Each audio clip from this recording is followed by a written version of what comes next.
Good evening, ladies and gentlemen, and welcome to the Stephanie Stevens Show. I am Stephanie Stevens, and I will be your host for the next 30 to 35 minutes here on the Stephanie Stevens Show. Today, we are talking about issues that concerns the LGBTQ pronoun community.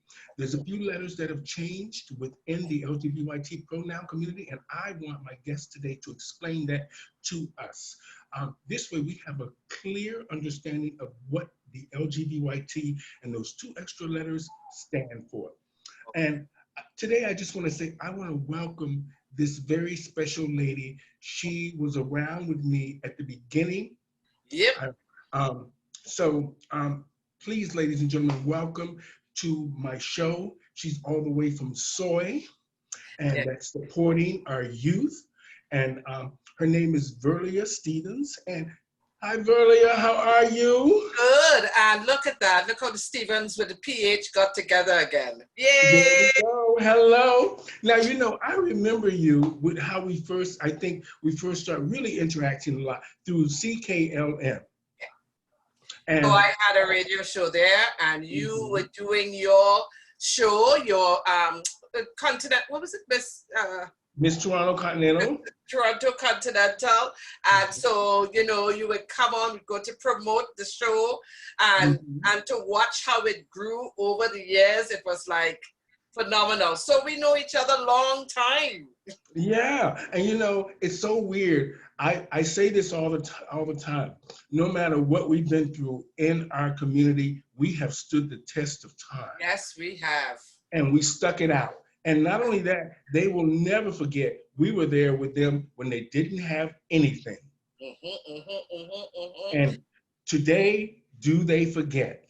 Yeah, well, I think, what's nice is that because I work with youth, that I actually am allowed to see the the transformation, the growth, the continuing of the work that we have to do, right? Like, so say, we did all of this stuff, right? In our time, and then I'm seeing the benefits of it, of now how young people are now taking it in a different direction, especially for 2020. So I don't feel a disconnect. I don't feel a disconnect. I just feel that this is the new journey with young people. And I do my best to let them know about us and what we have done. And quite frankly, what we're still doing. You're still doing things. I am, I say this all the time. I never stopped. No.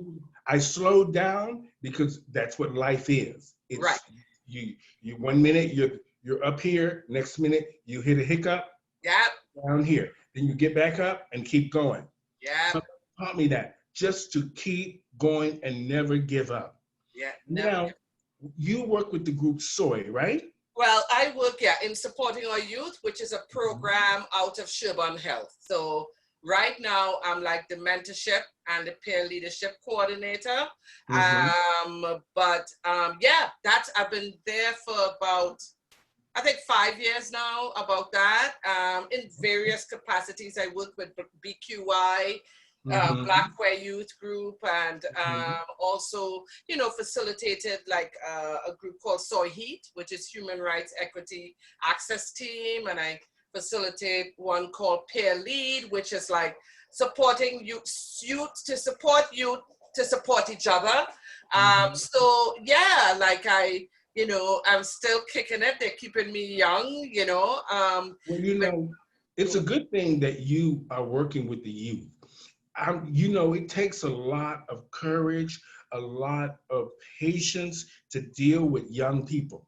Yeah. Now, do you find it difficult? Why is it so difficult for young Black men, or just the young men today, to approach programs, to reach out? Why do you think it's so difficult? Well, that's a good question. To be quite honest, I think in our programs, well, we're not meeting physically now, right? So we're doing things online. We can't meet. But I would say that the majority of folks that come are cis men. cis black Okay. men, not cis women. So that's another question as to what it is we are not doing to have like cis women and trans folks, trans and non-binary folks really come to our programs as well. And also too, I think younger people as well, they're not ascribing to, you know, how, nowadays it's like, you're either male or female, right? Right? They're not going by that binary, right? So, which is kind of beautiful, right? So, but I would say, if I had to say, like, I'd say mostly, cis men come, which is fascinating. I don't know if that will change, but yeah, so they're coming, I think, though. But just to answer a little bit more of your question, I think, though, that when it comes to like cis men, I think,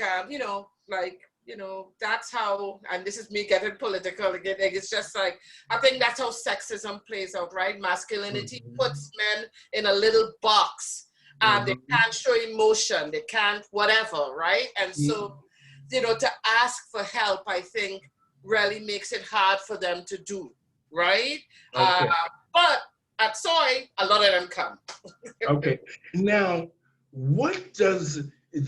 how would you how do you say the LGBT, what is it? My friend corrected me the other day because apparently there's some new letters in it and I didn't understand what he meant.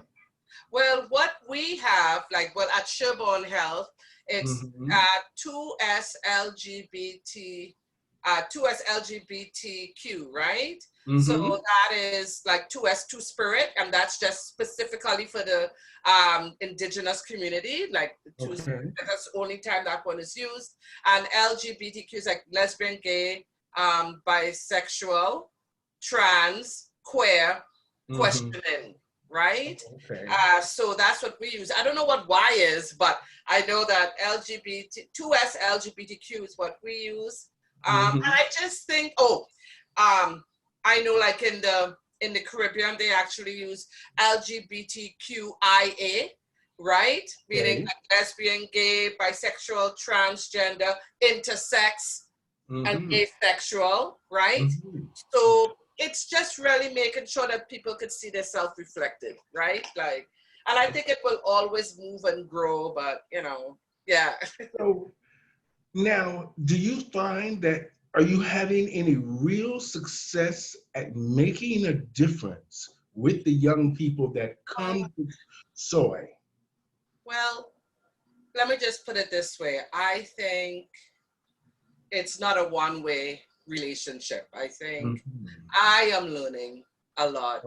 I'm quite privileged to get paid while learning. And in turn, right? And then in turn, they, hearing my stories to see my experience, to see how that could fit in for them. So, yeah, I think when it comes to gender and sexuality, I think younger people have really taken it in a way where it's more inclusive than when we were in our 20s, right? Like, I called myself like a lesbian, right? But I wasn't the best femme, right? Like I, wasn't, Miss Fat Girl, right? But also feeling left out in a way because I wasn't butch or stud either, right? And so, but I'm always feeling like there was just something different, and so just even like how they talk about gender now makes me feel a part of this community in a way that I never have, right? I still identify as she, I identify she and her, whatever, but still I don't have to I have to look like this, or I have to talk like this, or I have to. So I think like we're learning from each other. And this is what I'm saying. I think, Stephanie, we're not, many of us who did so much in our time here in Toronto is not getting that opportunity to do that with young people. I don't know what it's like in the drag community. You could tell me, I don't know, but the younger ones and the older ones, how are they communicating? If that's good, I don't know. Well, I have a young one on tomorrow talking about racism within the drag community. She's on tomorrow, talking about her experiences of going to what she calls the white bars. But Right, we will right. be talking about that tomorrow. You'll have to check that out. Now, Mm-hmm. where are you from? So I am, from Trinidad and Tobago, Okay. and then moved here a long time ago. Okay. Now, now, do you see now? I mean, because but of course, you would have family still in Trinidad and Tobago. Yes, yes. Now, do you see any change or Oh, growth within the LGBT two-spirited community yeah. in Trinidad? Oh God, yes. Well, let me just first say that there has been, even since my time, like since, Mm-hmm. coming out in the 90s, right, that Mm-hmm. there has been a vibrant queer community in Trinidad and Tobago and in the Caribbean. And Mm-hmm. so they have done things that, we don't get to hear about it. Um, Mm-hmm. and so, yeah, I think Trinidad is really, I'm so proud of like the work that the activists are doing, but in particular, the Mm-hmm. trans feminine folks and the drag queens, again, at the forefront of not only like being violated, but also making change, And so, yeah, like they, We have been there in the trenches. We've always right, been in the trenches. right. Now, how do you see, now, do you get any real complaints at SOY from the Black youth or the real marginalized youth? Because I don't want to just say Black. Right. The marginalized ones, that how they fit in to the LGBT community at large. Well, you know, in our community here in Toronto, and I think it was like that, at least that was my experience. Mm-hmm. It's like, yeah, anti-Black racism in Mm-hmm. particular, right, Mm-hmm. is huge. I think, like we've always had to struggle to be a part of this community.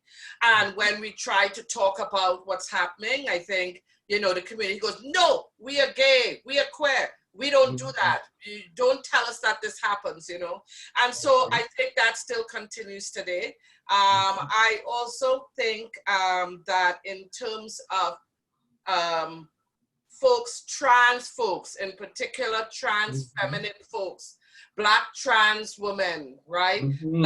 I think the way how we treat Black is so despicable. And in fact, we see how many over the years that have passed away, like we Mm-hmm. have folks that I've worked with at SOY who were Mm-hmm. murdered, right? Mm-hmm.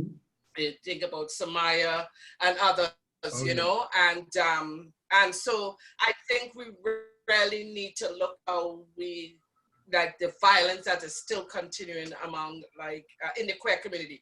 I don't trust. I think the queer community has at large, I think, has not been good to us. And Mm-hmm. that's why we had to create our own little things. That's why I had to create, like, remember, I used to have like these monthly parties and whatever. Mm-hmm. Like we had to do our own things because the community at large didn't want us. I mean, Mm-hmm. you were able to go in it a little more because of you doing drag, Mm-hmm. but I watched the troubles that you've had Oh to yes. do your things because of who you Yes. are. And that Mm-hmm. still continues today, right? Oh Like yeah. that still continues You're today. so right. It continues till today. Yeah, Now, I said this in one of my speeches. It's such a shame in 2020, we now yeah, have done so much for the world at large. We've done everything we could to fit in. We yeah, not only do we sleep with them now interracially, we work with them, we eat with them, we talk with them, and yet we are still 20 years, 40 yeah. years still fighting the same fight. Same fight. Now, Yeah. what do you think about what's happening now with all of just the fact of the pandemic, number Right, one? Now we're into these protests. Now, right. I'm not going to say whether it's good or bad because I don't want to get on that side, but I want your point of Yeah, view because you are a right. professional. So well, I could tell you that, and I'm not doing this. I could do it as a professional, but I could also do it as me. I have a side, right? I okay, do have a side, okay? And so okay, my okay. side is, again, this is not the first, that this is how anti-Black racism has been playing out in our communities. We're talking about a system that we live in. I know you're from the States. I am from the Caribbean, right? We came here, right? Our ancestors came here as enslaved people, right? Yeah. And this system was designed Mm-hmm. to violate us in particular ways, and it continues, right? And so for me, I think, so for me, I always know that that's a thing. I didn't learn about racism against Black people in Canada. I learned about that in Trinidad and Tobago. And I like to say that all the time, because this is not something that is unique to the States or unique to Canada. It's a global phenomenon where we are not seen as human. And so I don't know about you, Stephanie, but for me, that feeling of like not being human, you know, it's mind blowing to me that people can feel that it's okay to do that to our lives, that, you know, that somehow, you know, well, we're not human, right? And also more importantly for me is how us as Black folks internalize those messages and somehow believe that as well. So like the stories of, well, you know, you could protest, but it has to be peaceful. I don't understand how protest and peaceful could be in the same sentence, one. You know, I think, you know, and in Canada here today, it's horrible. We know what it's like when the cops come to us. We know, like, I look at young queer, Black queer folks who come out in the weekends, right? We hear the stories how the cop treated us. I had the cops treated me badly, or if I'm with my partner who may be very masculine presenting, right? I went out with mostly Black folks, right? Like, so how they would treat them, that's a reality. I do think though that there is a little bit of a shift. Something is different, and it's giving me just this ounce of hope, because I think people who wouldn't necessarily listening are listening. And I think the internet, social media, has a big part to playing it. And I think that because we have the cameras and we can film, that you can't say, you know, it's not easy. So let's say if he did have a fake $20 bill, which by any chance, by I don't know if you realize that it wasn't fake.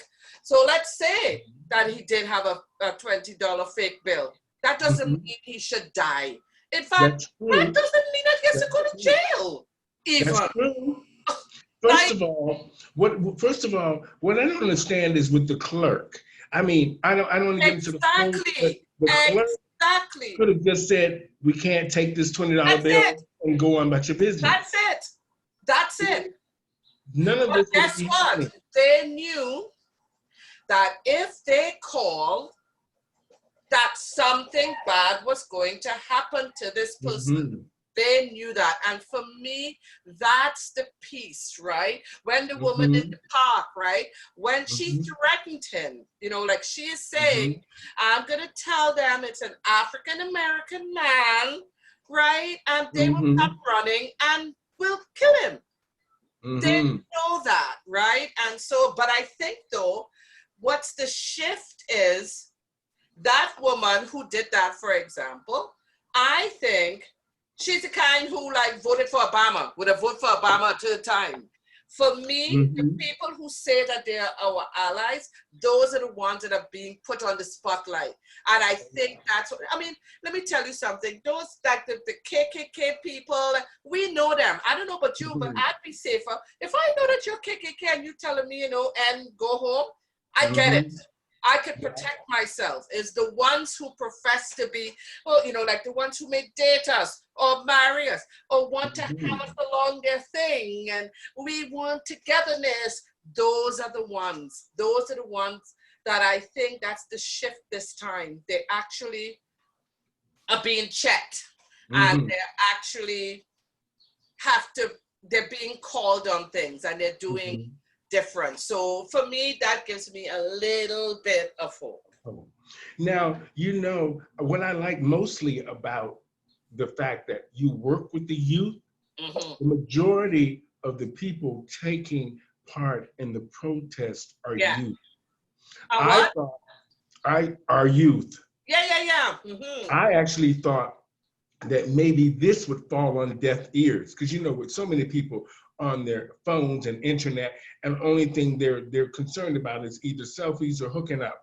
Right. Now, the fact that they took to the streets to protest something that they felt that now they can see for themselves. Yes. Now, let's say when you go back to work, and you have to deal with the aftermath of all of this with your youth. How are you going to approach talking to them? Because we can't just let this die. At the end of the day, this still needs to be discussed on and on. Right. And young people, we know if you don't keep their attention, they have an attention span of it's gone. Well, we have already, like at SOY, for example, we are now having online groups. So so we just started having this SOY check-in where they come on Zoom and they'll meet and, you know, we'll have these conversations. And then we have breakout rooms on Zoom. So say if so there'll be a breakout room specifically for Black queer youth who want to come. There'll be one for trans, identified and non-binary youth. And there'll be one for youth. The group is called Express, and it's for youth who are newcomers, immigrants, refugees. So we have those breakouts so that we're trying our best, even though it's challenging, because one thing with SOY that we did a kind of a evaluation thing a couple of years ago, and the majority of the youth that access our services are newcomers, refugee, trans identified youth who experience homelessness, right? Black queer. So you know, having access to like a proper phone or like a, you know, like a tablet or something, right? That's making it challenging for us to meet online. So we're talking to our manager and actually tell people, if people want to give, you know, like we want tablets, we want telephones, we want, you know, like, so that we're able to. Well, tell us how we can get a hold of SOY, and who, so, if people want to donate, who do they contact? If they want to donate money or they want to donate tablets. Sherborne Health, if they go to the website of Sherborne Health, there is a donation button that you can just go and you'll get contacted to the person who, like, whatever, Okay, now just a few more questions of your time. No problem. Now, you know, I adore you. I've always adored watching you because you work so hard and you're always smiling and diligent about just getting it done. Now, what do you see happening with the gay community in Toronto now?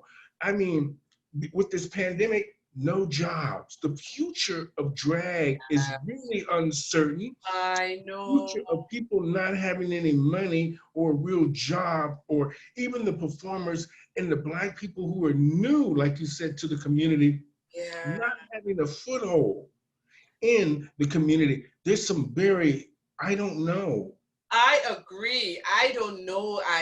You know, like, I don't know. I just so concerned about folks who, especially, you know, drag, you know, like the art of drag is my thing. I mean, I've had a love from it for day one. What can I say, right?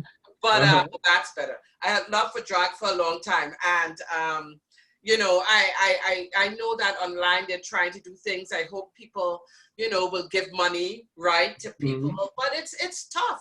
And I mean, I think it's not only drag as well. There's like jobs that we've been doing, you know, like to survive. I think again about the trans feminine community.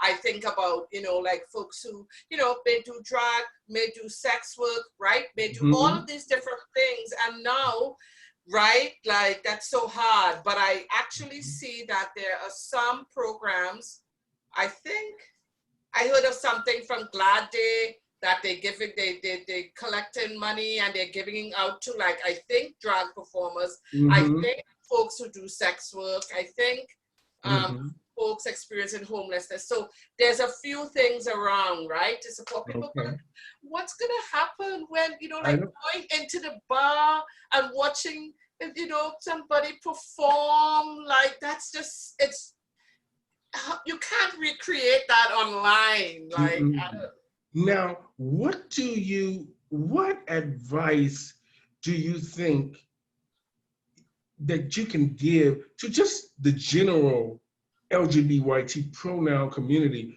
trying to go back to work, trying to get work, trying to just get back to what we think of as normal? Right.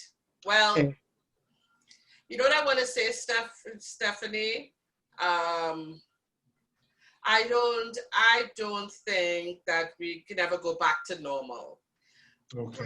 Personally, I think we just have to do different, right? And so, because actually normal wasn't all that great for lots of us anyways. Yeah, that's true. I don't know. I mean, maybe if they've changed, I haven't been going into the bars recently, but I think if we want to talk about drag queens in particular, Toronto is extremely horrible with how they treat art form, don't pay them good, so that, you know, they're not able to recreate and whatever. So for me, like, go back to that, I don't know, because, you know, like, we weren't being very supportive, right? So for me, what can we do? What can we do different, right? You know, I found something rather strange. I just, with the youth today, now, having something me and you had very little of, the internet. Right. We grew up with Bill Gates, right, Apple and Microsoft, something where they were just starting their business and trying to get it going. Right. Now, 20 years up and 20 years back, me, you, and him would be closer to the same age. Right.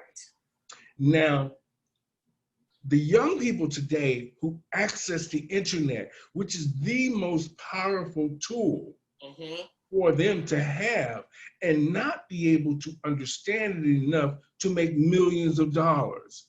But yet, Khloe Kardashians and them can just take pictures all day and make millions about dating Black men and taking selfies. Now, what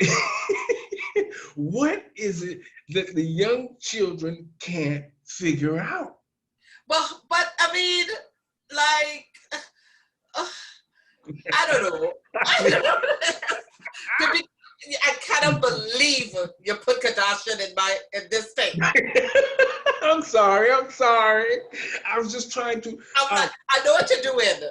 Okay. But that damn family who just like have to do nothing. Oh, what privilege is a hell of a thing that you could, like, you know, and I mean the mother's pimping them out, so like I mean whatever, you know, so no, I don't want that millions, but I have to tell you though, Stephanie, and maybe I'm sounding like, if I'm sounding like I'm supporting the young people, I am, because they are doing things online, right? Especially now, trying to find innovative ways to keep community, to make money. Like, you know, I'm watching folks like having, like, you know, not just a club quarantine thing, but having like online things where, you know, people can donate to the DJ or donate to the performer, or like I saw recently briefly, you know, like the houses, like the House of Monroe and the Pink Lady House and whatever, doing things online and getting people to donate. And so, you know, I mean, I do not go to the house. I don't go to the Vogue stuff, right? Like, I don't go to it, but, you know, so I don't want to, you know, comment on, you know, whether it's good or not, but I can tell you they're making money. Oh, okay. All right. That's a good thing then. That is a good thing. They'll keep a roof over their head. I tell you all the time, I'm always on the hustle. Even though I I live know. alone, even though I live alone, I'm on the hustle. Now, do you see positive, like you say, you see some glimmer of hope? I Do hope. you see the children following through on the protest? Do you think they're learning anything from this? Yes, well, they started it. They wanted it. Mm-hmm. They're doing it, Mm-hmm. So, so yes, they know what they're doing. I think about when I came here in the 90s, and I was there in the protest that we had for carding outside of the cop shop at Oh, college. And I was there in 1990, whatever it was. I was young, I was there. We knew what we were doing. I mean, like the way how people talk about it was like vandalizing and looting. And of course, again, it wasn't even the people who were protesting, it was people coming in to whatever, but that's another story. But like, I think we need to, let me take this opportunity. I have this mentorship program. One of the things that I want is to create an intergenerational conversation. So I've been working really hard to have the opportunity for folks like yourself, and you'll be mm-hmm. hearing from me for it, and young folks to exchange and learn from each other, because I think there is this disconnect, and it's almost like we're making each other suspect, right? Like the Okay. young people think, oh, they don't care. They don't think I know what like I don't know what life is. And then the older ones thinking, yeah, you don't understand the things that I've done. I've done all of these things to make Mm-hmm. you whatever, right? And Mm-hmm. so I want to be able to do that. So there's a program actually in the mentorship program called Melanin Links, and it's Okay. actually for Black folks and communities. So we're Mm-hmm. actually in the process of trying to have something on the 22nd of June where we're trying to get people together, right? Okay.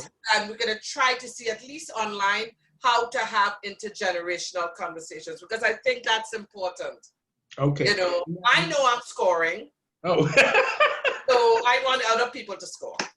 Now, I'm not going to take up too much more of your Yeah, time here, but I just want to talk just two or three more questions, and then no problem. we'll wrap it up. You've been amazing and very Thank you. educational. Now, with the young Black queer group Right, and such groups and things that they probably might not have attended, but they heard of, right. such things as the Pride Committee and the events that predominantly are promoted towards the Black community, but everyone is welcome, such as Blocko Mm-hmm. or um, Mm-hmm. Blackness, yes, and these different Mm-hmm. groups. Now that we're not going to have Pride this year, Mm-hmm. and the young people are young and eager. Mm-hmm. Now, how is it that, what's your advice? What do you think the young kids should do? Because you have to think about this. They're going to be off school soon. I mean, probably haven't Yeah. even been in school. So now they're going to be off longer than usual. And kids with idle hands do bad, well, not all of them, but Yeah, yeah. they're concerning in some way or another, like we all are at times. But what do you think they should do now that they're going to have all this downtime and they're not going to have that celebration that Right. a lot of them would have taken part in for the first time? Well, can I say, I think that Pride Toronto does not cater to young people. Okay. So for me, we do a horrible job of it. Okay. We do a horrible job of it. Okay. So I'm sitting here going, yeah, as somebody who works in a youth program, we have a little stage for 3 hours for youth, Mm-hmm. way, way far somewhere. On the Sunday, there's nothing. On the Saturday, there's no all-day programming for young Mm-hmm. people. The way how Pride is now is just catered to just adults, and especially, quite frankly, white queer folks, cis guys, Like, you know, like there's Mm-hmm. nothing, so it's not actually, to be honest, a safer space. So let me just say, you know, I'm really sorry in this pandemic. I don't want to get COVID. I really don't, right? I'm Mm-hmm. working from home. I'm very lucky to work from home. But I want to say that this also, when I look at the good of things, like this is an opportunity for us to regroup. Like, how can we bring back community to Toronto Pride? Listen, Stephanie, like you all, like, especially when I look at drag, the drag culture and drag queens doing their thing, right? These are the folks like who have had us creating community. I don't know about you, but try Toronto. I mean, yes, you'll get your little gigs every year, but you remember the days when you all were centered, when you all would just take over the stage, like not even, you know, Blocko has enough drag performances and stuff anymore, you know, like, so for me, it's not about community. So, in other words, am I going to miss it this year? No. Like, You know, I good. Yeah, I am glad that we had this discussion today. Yes. Me and you could talk forever. Yes. I like the fact that you're working with the youth, and you're giving people like me who 9 times out of 10 don't have too much time for children. Right. Even though I had a few on my show, and they engaged me a lot on social media, and I'm sort of in tune with the RuPaul Drag Race thing. I'm not deaf. It's not deaf to my ears.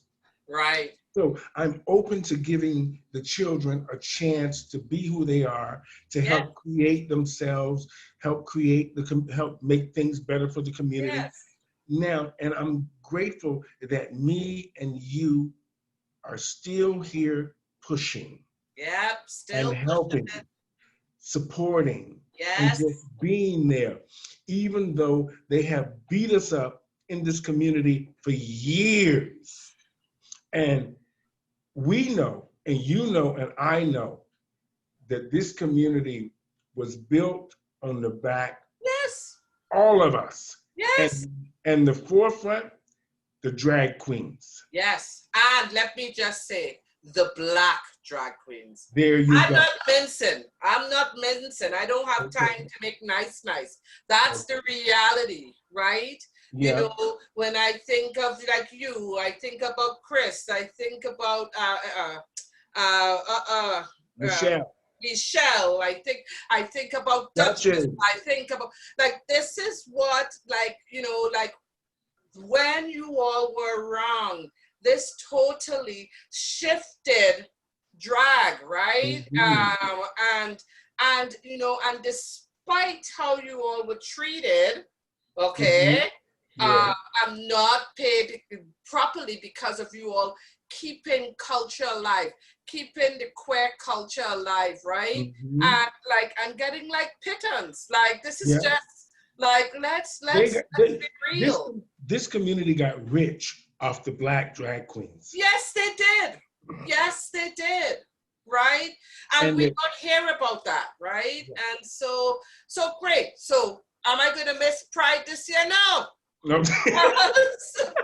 Now, in closing, Verlia, now, you know, in America, the LGBT pronoun community is not afraid to be Black owned and operated. And they're not ashamed to put that in the window. I see a lot of that in Chicago. Now, why is it that Toronto never had their own gay space for Black, not just Black people, just owned and operated by this establishment is gay owned and operated? Well, I think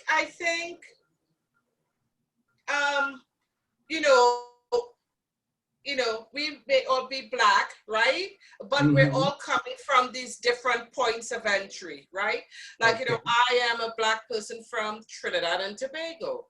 And there is differences, you know, like from Jamaica, from the States, who are like from, you know, Halifax. So like, so, and the way how the States is, at least my understanding, married to one now, right? Like that, and the way the way the States is that if I'm a Black person and I'm living in the States, right, then they have this melting pot where like then I just become African American. That's how I'm seen, and my Caribbeanness is not right because I'm melting into being an African American, which I mean is fine, it's Black, I'm good, right? But here in Canada, we have multiculturalism, and where one person would say that is great, I think there's a lot of critiques for it, because then what it does is that, you know, we have all these separate things, but it's hard for us to connect, you know?